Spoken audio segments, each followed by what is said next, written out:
والصلاة والسلام على سيدنا محمد خاتم الأنبياء والمرسلين وعلى آله وصحبه أجمعين. أما بعد فيا عباد الله، يقول عز من قائل في محكم تنزيله بعد أعوذ بالله من الشيطان الرجيم، بسم الله الرحمن الرحيم: يا مريم إن الله اصطفاك وطهرك واصطفاك على نساء العالمين. وقال الله عز وجل أيضا: يا مريم اقنتي لربك واسجدي واركعي مع الراكعين. صدق الله العظيم. أما بعد، falënderimi dhe lavdërimi i takon vetëm Allahu xhaleshanuhu, ndërsa salavatet dhe selamet më të përzemërta qofshin për Muhammed Mustafan sallallahu alaihi wasallam, për familjen e tij të pastër, për sahabët fisnik dhe për të gjithë ata që të përbetuar do të ndjekin hapat e tyre të ndritshme deri në ditën e gjykimit. Të dashur dhe të nderuar besimtar, Allahu xhaleshanuhu na e pas bër kabull edhe këtë ditë agjërimi për hir të tij. E na mundsoft që tashmë që mbeten vetëm edhe pak net që të shfrytëzojmë këta nete, këta ditë ashtu siç i ka hije. Jemi në 10 ditëshin e magfiretit, pra e faljes së mëkateve nga Allahu xhaleshanuhu. Të mos e lëm këtë mundësi të na ik, e të kërkojmë falje, e të bëjmë istighfar Allahu xhaleshanuhu, sepse Allahu xhaleshanuhu i fal gabimet që ne i bëjmë. Por ama duhet ne ta pranojmë e t'i kthehemi atij me istighfar. Edhe përmendëm në fillim të Ramazanit që një nga cilësitë me të cilat Allahu xhaleshanuhu i përshkruan ata që namazin e shfrytëzojnë si i ka hije është fakti që ata wabil ashari hum yastaghfirun, që ata në kohë të syfyrit bëjnë istighfar, i kërkojnë falje Allahut xhaleshanuhu. Meqenëse se jemi këto net në rrugtim së bashku, lexojmë pjesë nga Kurani e mundohemi që t'i kuptojmë e të nxjerrim mesazhe prej tyre, do të vazhdojmë që të ndjekim këtë ritëm. Tani jemi sonte do të ndalemi pak te surja Ali Imran, edhe do të ndalemi te gruaja që Allahu xhaleshanuhu e lartësoi mbi të gjithë gratë e botëve, për të cilën Allahu xhaleshanuhu në Kur'anin famlar thot, i drejtohet asaj dhe i thot: vërtet Allahu ty të ka lartësuar e të ka zgjedhur e të ka ngritur mbi të gjithë botrat.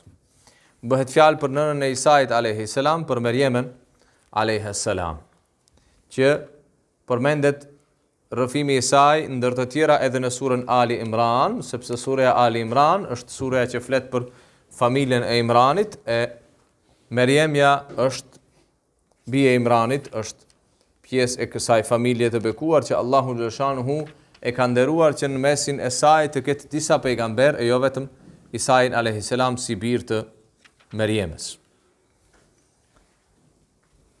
Merjemja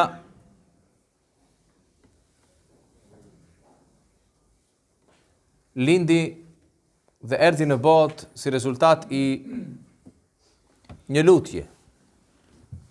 Nëna e saj, një grua e devotshme, një grua që e donte Allahun xhaleshanuhu, pati dëshirë që Allahu xhaleshanuhu ta bekojë me fëmijë dhe deshi që këtë fëmijë ta lë që për hir të Allahu xhaleshanuhu fëmia e saj, ajo shpresonte që t'i lind një djalë dhe shpresonte që këtë fëmijë, këtë djalë, ajo ta lë të përkujdeset për faltoren, për xhamin e Allahu xhaleshanuhu.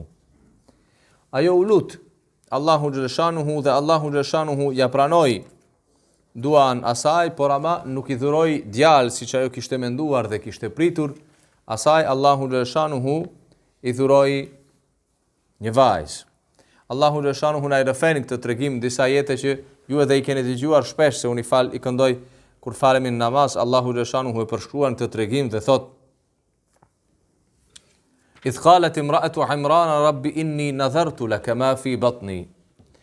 Gruaja e Imranit ishte me bar, ishte shtatzan dhe i premtoi Allahu xhaleshanuhu dhe i tha: rabbi inni nadhartu laka ma fi batni. Zoti im, këtë që e kam në barkun tim, tha, unë ta ka premtuar ty që do ta lë të përkushtohet vetëm për ty.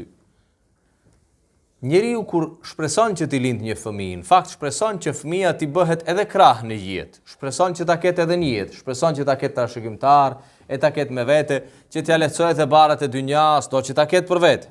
Po kjo i premtoi, tha Allahu xhaleshanuhu, ti ma dhuron që unë të shijoj ëmbëlsinë e prindërllëkut, të jem prinde e nanësisë, po unë tha të premtoj që do ta përkushtoj ty. Pra, që do të heq dorë nga interesat e dynjas që i ka njeriu nga fëmia i vet, dhe do ta lënë për kujdesjen tënde do ta lë që ky fëmijë përkujdeset vetëm për xhamin, për fen tënde e jo për mua si nën.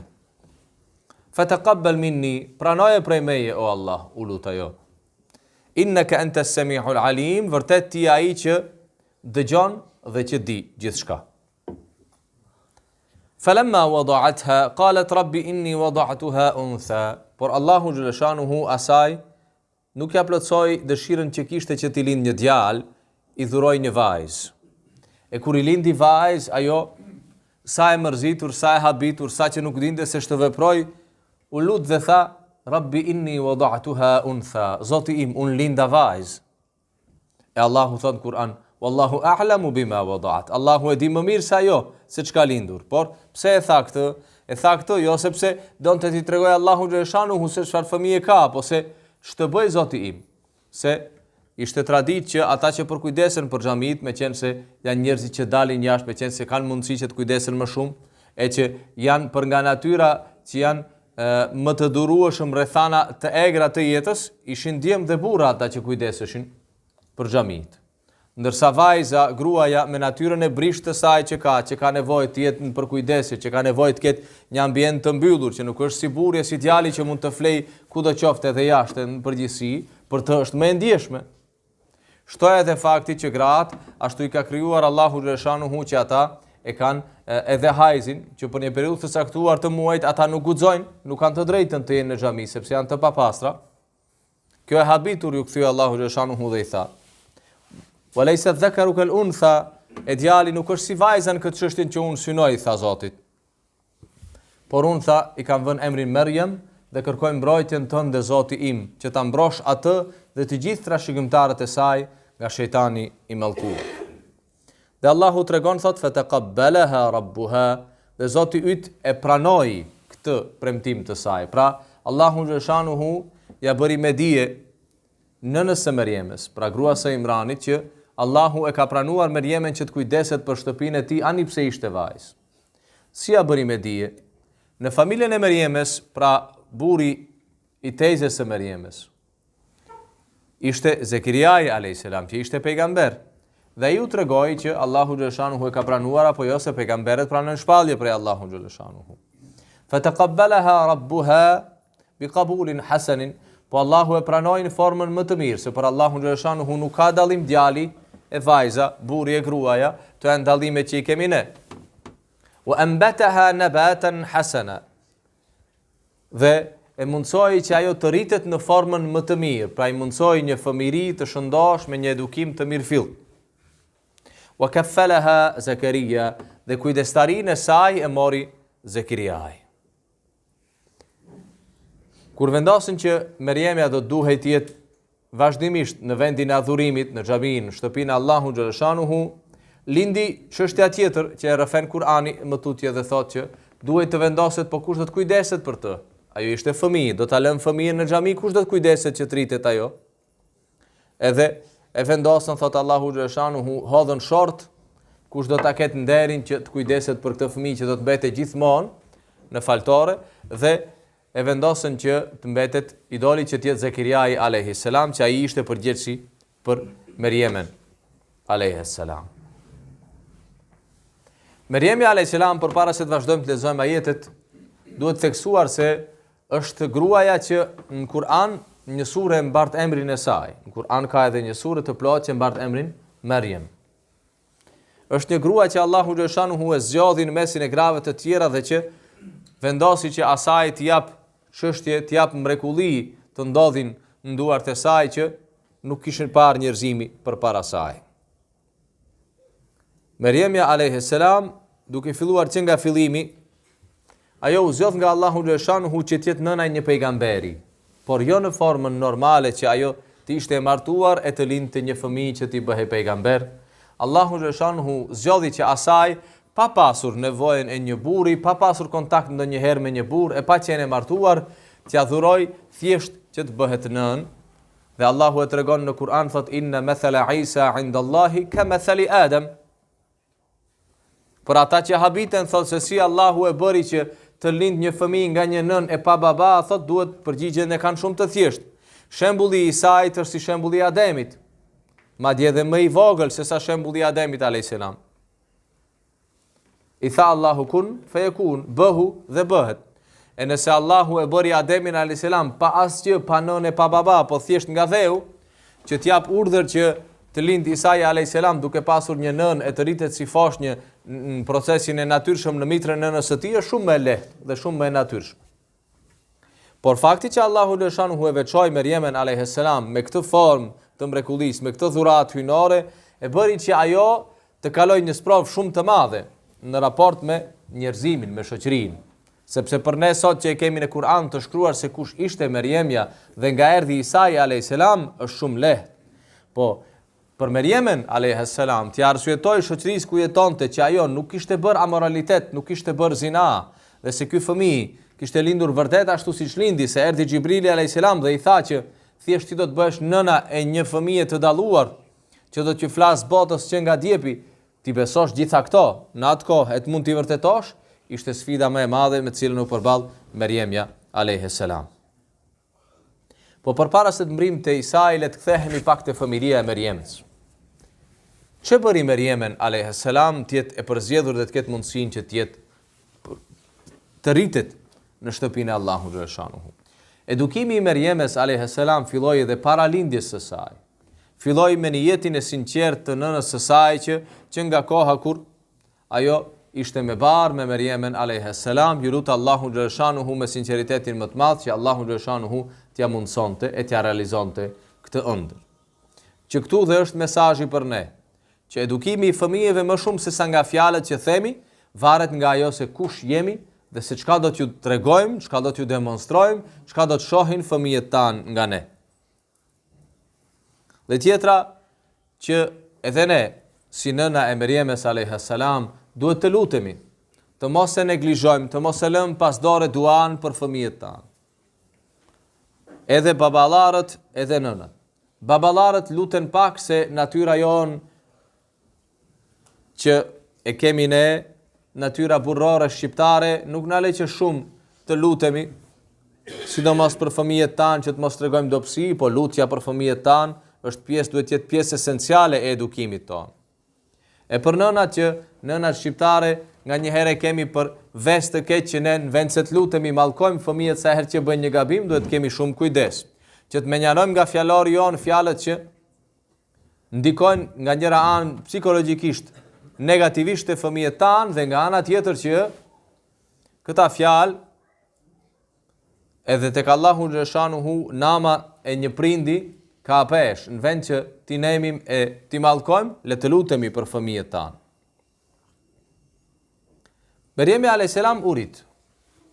Gjatë kohës kur rritej filloi që të ndodh gjëja e parë që u bëri me dije njerëzve që ajo nuk ishte një vajzë, nuk ishte një fëmijë, nuk ishte një ere do si do.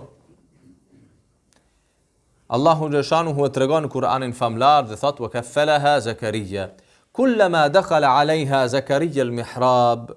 Sa herë që Zakaria i hynte në atë dhomën që kishte veçuar, në mihrabin e veçuar që ishte për Merjemen në faltore, në xhamin e Zakariait a.s. thot: "Gjente tek ajo wajada 'indaha rizqa." Gjente që ajo kishte diçka për të ngrënë. Dhe pejgamberi a.s. dhe mufesirinët na kanë treguar që ai nuk ishte më çuditshmja që gjente ushqim, edhe pse ai si kishte dërguar aty. Ta supozojmë që dikush tjetër ja kishte sjell atë ushqim në mungesë të Zakariait nga njerëzit. Ajo që ishte e habitshme për Zakariain a.s.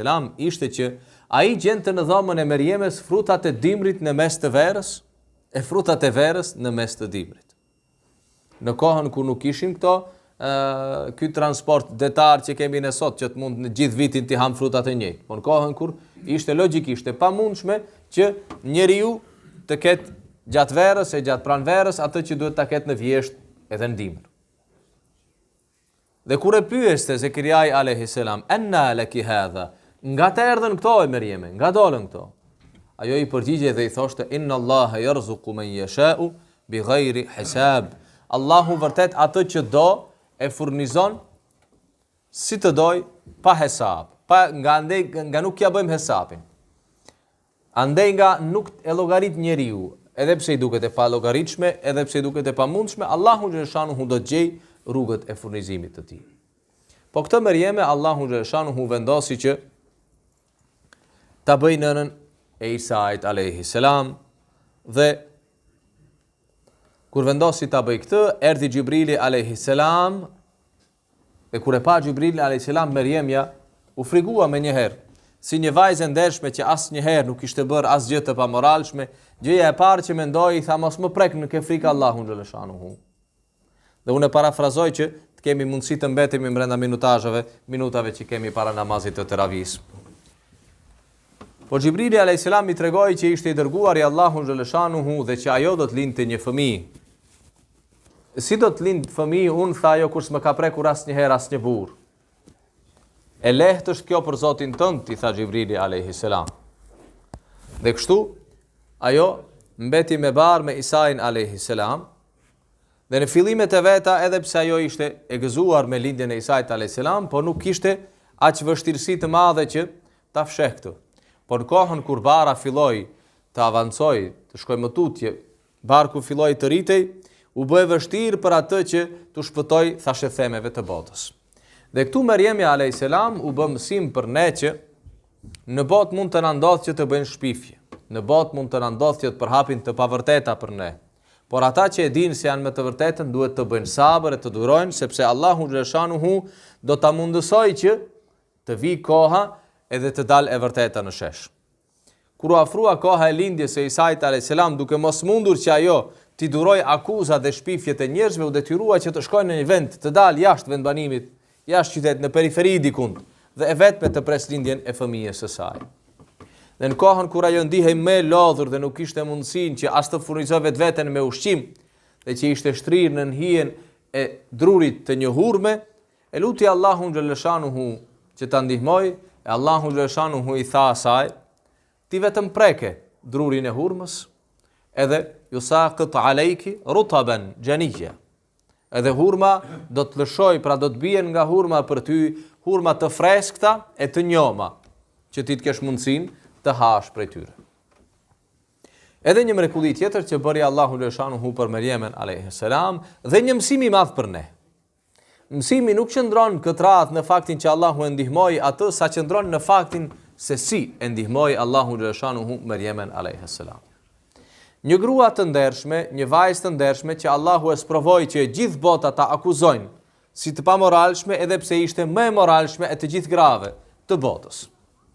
Dhe që në momentin e vështirësisë e lut Allahun xhaleshanuhu dhe i thot, Zoti im, më ndihmo, po që Allahun xhaleshanuhu, e keni menduar ndonjëherë, pse duhet t'i thot asaj preket drurin e hurmës? Përse nuk erdhen hurmat vet? Pse nuk erdhen vetvetiu? Jo sepse nuk mund ta bënte Allahu xhaleshanuhu, por sepse deshi që të na jap neve një mësim. Në sprovat e mëdha, në momentet e sprovave të mëdha, sa do të mëdha qofshin sprovat, Allahu xhaleshanuhu gjithsesi do të jetë me ju. Por ama, ndihma e Allahu xhaleshanuhu edhe në momentet më të vështira duhet të vijë si rezultat i një veprimi që e kemi filluar ne. Kujtojmë që Allahu xhaleshanuhu në një hadith kutsi na ka treguar dhe na ka thënë, robi im, nëse ti bën një hap drejt meje, unë do të bëj 10.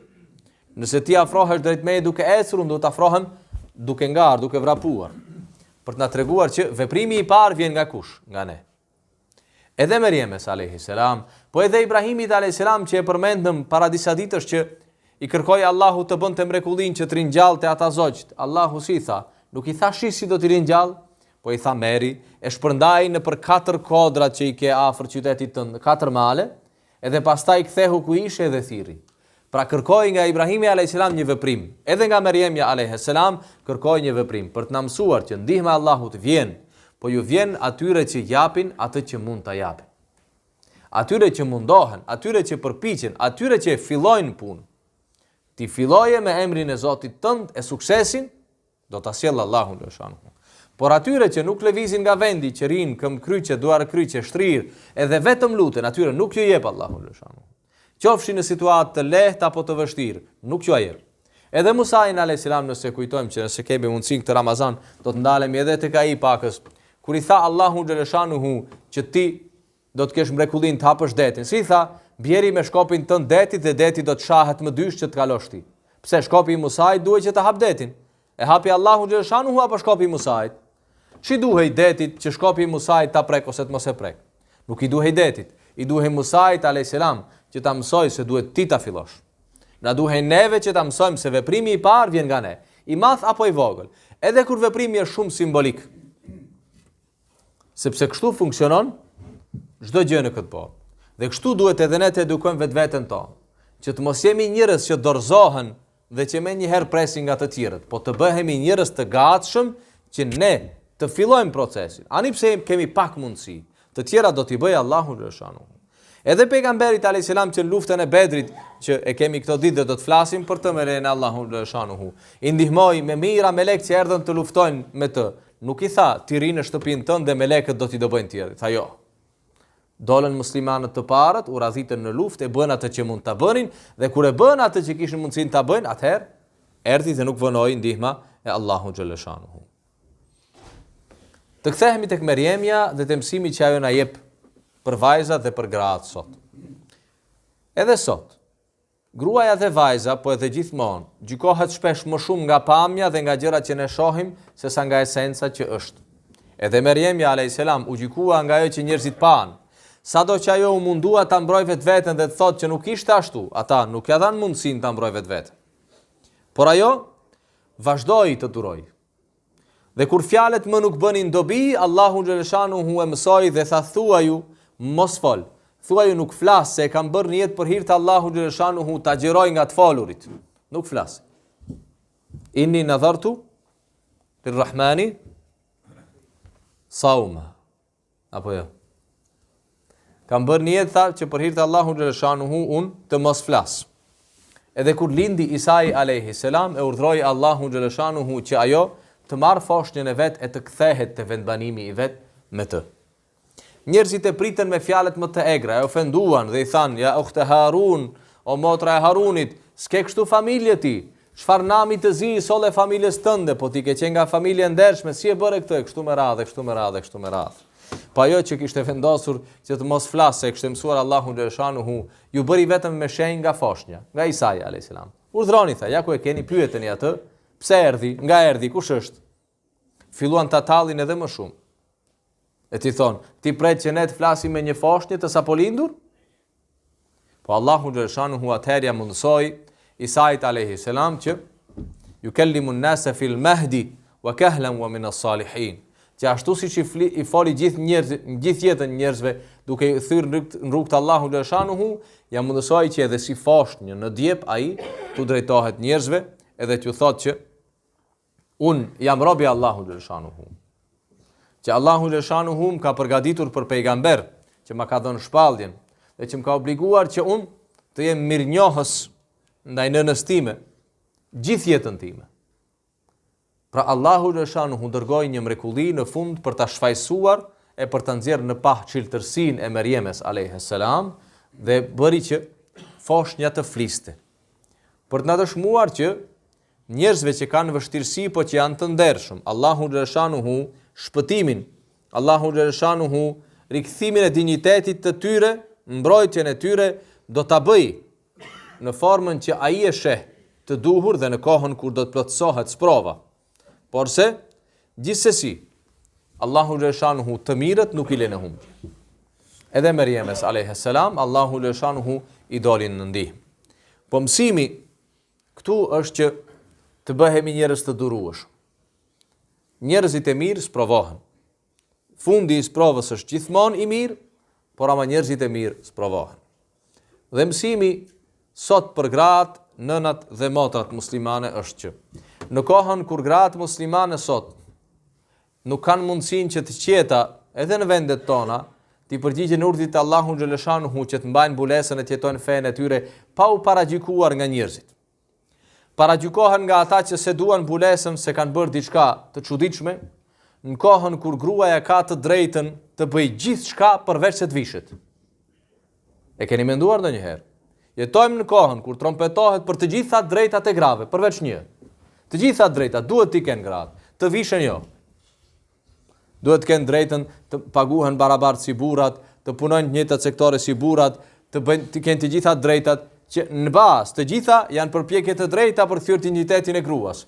Por ama kur kthehet tek ajo që gruaja mund vendosë që të mos zhvishet, po të rije vishur, atëherë mbarojnë të drejtat e gruas. Në një botë paradoksale që gruas muslimane i thotë që ti kur të shkosh të edukosh fëmijët e huaj dhe të marrësh pagesë për të, je emancipuar. Kur të rish në shtëpinë tënde të edukosh fëmijën tënde pa pagesë, je prapa mbetur. Është kaq paradoksale kjo botë.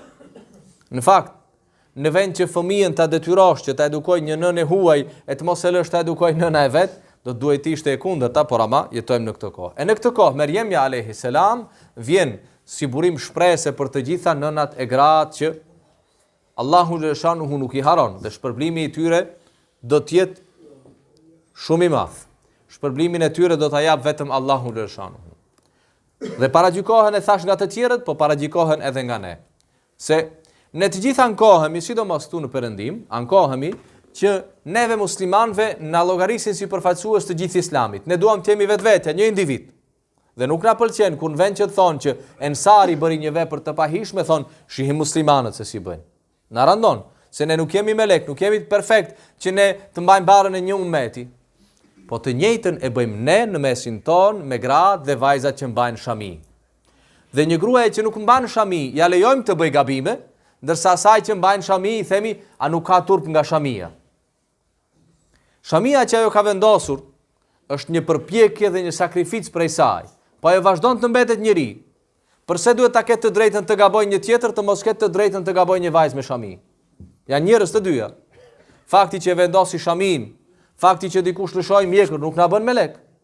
Mbetemi njerëzit e njëjtë. Pra, të diskriminuara e të paragjykuara nga jo muslimanët e nga ata që se duan Islamin dhe nuk e zbatojnë atë, dhe të paragjykuara edhe në mesin ton, që presim ne nga gratë me shami që të bëhen gra të përkryera e të pagabueshme, që nuk mund të bëhen. Jo se nuk duan, nuk mund të bëhen, se Allahu xhaleshanuhu na ka bërë të tillë. Dhe pejgamberi alayhis salam tha, sikur ju të ishit pagabueshëm, Allahu do t'ju merrte, do sillte njerëz tjerë që gabojnë, që të pendohen. E në këtë kohë, për të gjitha këto, vajza e gra, Meriemja alayhis salam, me gjitha të që mundi të duroj, është një shëmbëltyre bukur e durimit, shëmbëltyre bukur e asaj se Allahu xhaleshanuhu do t'i shpërblej me merita. Do t'i shpërblej me faktin që Merieme alayhis salam i dha mundësinë të jetë gruaja vetme që ka një sure të Kuranit me emrin e saj, që e bëri gruan më të zgjedhur në gjitha botrat, që e bëri grua që atë ndaj asaj shpifën dhe akuzuan dikur, por ende sot Allahu xhaleshanuhu e ka përjetësuar dëshminë për çiltërsinë dhe për nderin e saj. Allahu xhaleshanuhu na mundsoft që ta lexojmë Kur'anin. E kur ta lexojmë Kur'anin të mundohemi të përpiqemi të nxjerrim mësime prej tij. E na bëf prej atyre që mësimet që i nxjerrim prej tij të mundohemi të zbatojmë në jetën tonë, sepse Kur'ani është dërguar që të na lehtësojë jetën tonë. Për asgjë tjetër. Është udhëheqësi ynë i jetës dhe i përngjan atyre librave udhëzuese për përdorim që kur njeriu nuk i përdor, mundohet të montojë diçka dhe e monton 5 herë gabim. Po ta kishte lexuar, do ta montonte për së mbari dhe pa gabim që në herën e parë. Kur'ani është formula e jetës. Ta lexojmë dhe të jetojmë sipas tij.